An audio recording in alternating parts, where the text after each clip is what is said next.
नमस्कार दोस्तों, स्वागत है आपके अपने YouTube चैनल पर। आज हम आपके लिए होलिका दहन व्रत कथा लेकर आए हैं। कथा सुनाने से पहले आपसे निवेदन है कि हमारे चैनल को सब्सक्राइब करें और बेल आइकन को दबाना न भूलें, ताकि आपको हमारे सभी वीडियो की नोटिफिकेशन मिलती रहे। अगर आप भी माताजी के भक्त हैं, तो कमेंट सेक्शन में जय महाकाल जरूर लिखें। तो आइए शुरू करते हैं। हिंदू धर्म में कई प्रमुख व्रत एवं त्योहार हर्षोल्लास के साथ मनाए जाते हैं, जिनमें होली पर्व का विशेष महत्व है। होली पर्व की शुरुआत वास्तव में होलिका दहन से होती है। धार्मिक मान्यताओं के अनुसार होलिका दहन पर्व को बुराई पर हुई अच्छाई की जीत के रूप में धूमधाम से मनाया जाता है। पुराणों में होलिका दहन के संदर्भ में नारायण भक्त प्रहलाद की कथा को वर्णित किया गया है, जिसमें बताया गया है कि कैसे अत्याचारी राजा हिरण्यकश्यपु ने पुत्र की हत्या के लिए षड्यंत्र रचा था, जो भगवान नारायण की कृपा से सफल नहीं हो पाया। भारत के विभिन्न हिस्सों में होलिका दहन को छोटी होली और होलिका दीपक के नाम से भी जाना जाता है। साथ ही इस पर्व के आध्यात्मिक और वैज्ञानिक कारण दोनों छिपे हुए हैं। कब और कैसे मनाई जाती है होलिका? हिंदू पंचांग के अनुसार प्रत्येक वर्ष फाल्गुन मास के शुक्ल पक्ष की पूर्णिमा तिथि पर प्रदोष काल में होलिका दहन का आयोजन किया जाता है। यह आयोजन गांव या मोहल्ले के किसी खुली जगह पर किया जाता है।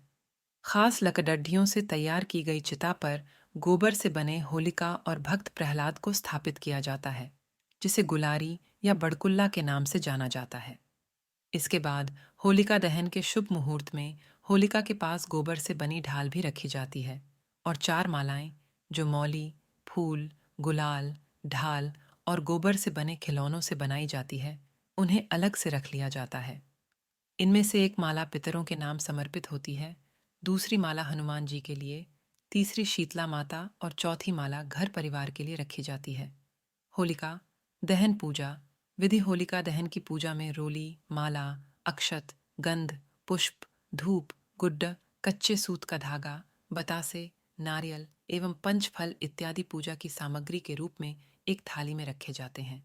इन सभी चीजों को होलिका दहन के समय होलिका के पास रखा जाता है। फिर श्रद्धा भाव से होलिका के चारों ओर 7 से 11 बार कच्चे सूत के धागे को लपेट दिया जाता है। होलिका दहन के बाद सभी सामग्रियों को एक एक करके होलिका में आहुति दी जाती है और फिर जल से अर्घ्य प्रदान किया जाता है। इसके पश्चात होलिका दहन के बाद पंच फल और चीनी से बने खिलौने इत्यादि को आहुति के रूप में समर्पित करने का विधान है। होलिका दहन की कहानी हिंदू पुराणों के अनुसार हिरण्यकशिपु नाम का एक राजा कई असुरों की तरह अमर होने की कामना करता था। इस इच्छा को पूरा करने के लिए उन्होंने ब्रह्मा जी से वरदान पाने के लिए कठोर तपस्या की।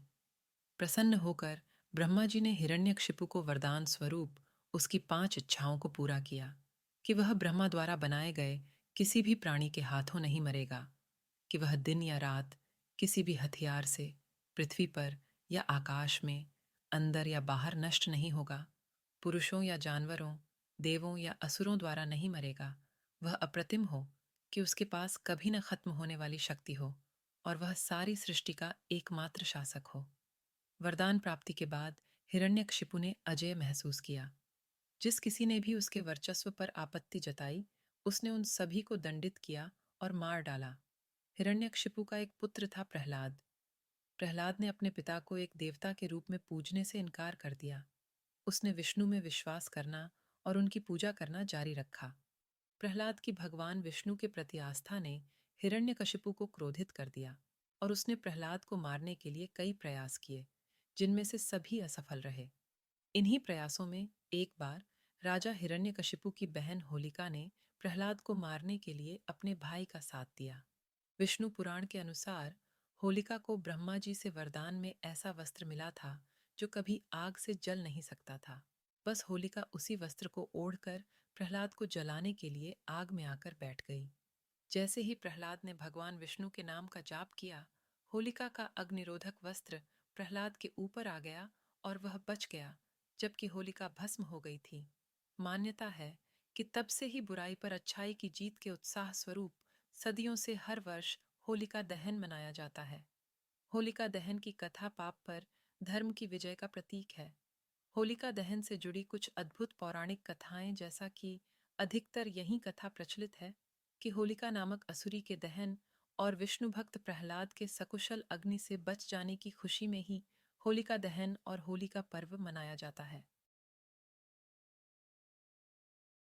भगवान शिव और कामदेव की कथा।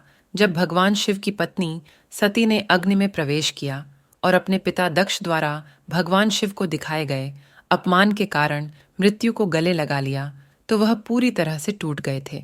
उन्होंने अपने कर्तव्यों को त्याग दिया और गंभीर ध्यान में चले गए। इससे दुनिया में विनाशकारी असंतुलन पैदा हो गया, जिससे सभी देवता चिंतित हो गए। इस बीच सती का देवी पार्वती के रूप में पुनर्जन्म हुआ। वह भगवान शिव से विवाह करना चाहती थी, लेकिन भगवान शिव को इसमें कोई दिलचस्पी नहीं थी और उन्होंने उसकी भावनाओं को अनदेखा करना चुना। तब देवताओं ने भगवान शिव को प्रभावित करने के लिए कामदेव को भेजने का फैसला किया, ताकि उनके और पार्वती के बीच विवाह संपन्न हो। इंद्र ने कामदेव को बुलाया और उन्हें बताया कि राक्षस राजा तारकासुर को ऐसे व्यक्ति द्वारा ही मारा जा सकता है जो शिव और पार्वती का पुत्र हो। इंद्र ने कामदेव को भगवान शिव में प्रेम जगाने का निर्देश दिया, ताकि वह पार्वती से शादी करने के लिए राजी हो जाएं। कामदेव अपनी पत्नी रति के साथ अपने कार्य को पूरा करने के लिए भगवान शिव के पास गए। उस स्थान पर पहुंचने के बाद जहां भगवान शिव अपने ध्यान में लीन थे, तभी कामदेव ने पार्वती को अपनी सखियों के साथ आते देखा। ठीक उसी क्षण भगवान शिव भी अपनी ध्यान समाधि से बाहर आ गए थे। कामदेव ने भगवान शिव पर अपने काम बाण से प्रहार किया, जिसका उन पर गहरा प्रभाव पड़ा। भगवान शिव पार्वती के अद्भुत सौंदर्य पर मोहित हो गए और उनका हृदय उनके लिए प्रेम से भर गया, लेकिन साथ ही वह अपने व्यवहार में अचानक आए बदलाव से हैरान थे। भगवान शिव ने अपने चारों ओर देखा। उन्होंने देखा कि कामदेव हाथ में धनुष बाण लिए बाईं ओर खड़े हैं। अब उन्हें पूरा विश्वास हो गया था कि यह वास्तव में यह कामदेव ने ही किया है। अत्यंत क्रोध के परिणाम स्वरूप भगवान शिव की तीसरी आंख खुल गई और कामदेव भस्म हो गए। कामदेव की पत्नी रति फूट फूट कर रोने लगी। उन्होंने शिव से अपने पति को जीवित करने की गुहार लगाई। उसके बाद देवताओं ने भी भगवान शिव के पास जाकर उनकी पूजा की। उन्होंने उन्हें बताया कि यह कामदेव की गलती नहीं थी। उन्होंने उन्हें तारकासुर की मृत्यु का रहस्य भी बताया। तब देवताओं ने उनसे कामदेव को एक बार फिर से जीवित करने का अनुरोध किया। तब तक भगवान शिव का क्रोध शांत हो चुका था और उन्होंने देवताओं से कहा कि कामदेव द्वापर युग में कृष्ण और रुक्मिणी के पुत्र के रूप में जन्म लेंगे। शंबर नाम का एक राक्षस उसे समुद्र में फेंक देगा। वह उस राक्षस को मार डालेगा और रति से शादी करेगा, जो समुद्र के पास एक शहर में रह रही होगी। तब से कामदेव को भगवान शिव द्वारा भस्म होने को, होलिका दहन और उनके पुनर्जन्म की खुशी को होली के रूप में मनाया जाता है। भगवान श्री कृष्ण और पूतना की कथा। एक प्रचलित कथा श्री कृष्ण और पूतना नामक राक्षसी की भी है। जब भगवान कृष्ण गोकुल में बड़े हो रहे थे, मथुरा के राजा कंस ने उन्हें खोजने और मारने की कोशिश की। कंस ने कृष्ण के मिलने तक सभी बच्चों को मारने के लिए राक्षसी पूतना को भेजने का फैसला किया। उसने कंस के राज्य में सभी शिशुओं को बेरहमी से मारना शुरू कर दिया। उसने पड़ोसी राज्यों में भी शिशुओं को मारना शुरू कर दिया। चुपचाप घरों में घुसकर वह बच्चों को तब उठा लेती थी जब उनकी माताएं या तो सो रही होती थीं या घर के कामों में व्यस्त होती थीं। वह खेतों में काम करने वाले माता पिता के बच्चों का अपहरण भी कर लेती थी। राज्य के सभी बच्चों को खत्म करने की अपनी खोज में पूतना कृष्ण के गांव पहुंची। वह सूर्यास्त के बाद गांव में दाखिल हुई ताकि कोई उसे पहचान न सके। वह जहां भी जाती, लोगों को यशोदा और नंदराज के नवजात शिशु के बारे में बात करते सुनती थी। नन्हे बालक के दिव्य रूप को देखकर हर कोई मंत्रमुग्ध नजर आ रहा था। पूतना ने तुरंत जान लिया कि यही वह बालक है जिसकी उसे तलाश थी। उसने रात गांव के बाहर बिताने और सुबह कृष्णा के घर जाने का फैसला किया।